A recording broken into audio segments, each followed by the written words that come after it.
Սիրելի ժողովուրդ, 3 ազգային ժողովը քաղաքացիական պայմանագիր խմբակցության առաջարկությամբ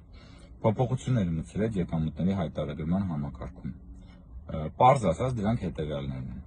Եթե դուք վստահ եք, որ ստանում եք միայն աշխատավարձ կամ կենսաթոշակ եւ չունեք այլ հարկվող եկամուտ, ապա կարող եք մուտք չգործել եւ չլրացնել հայտարարագիրը։ Ձեր հայտարարագիրը կհամարվի լրացված եւ հանձնված համաձայն ՊԵԿ-ի ունեցած տվյալների։ Եվ դուք պատասխանատվության չեք ենթարկվի, եթե չլրացնեք, բայց եթե ունեք այլ հարկվող եկամուտներ, ապա պարտավոր եք լրացնել։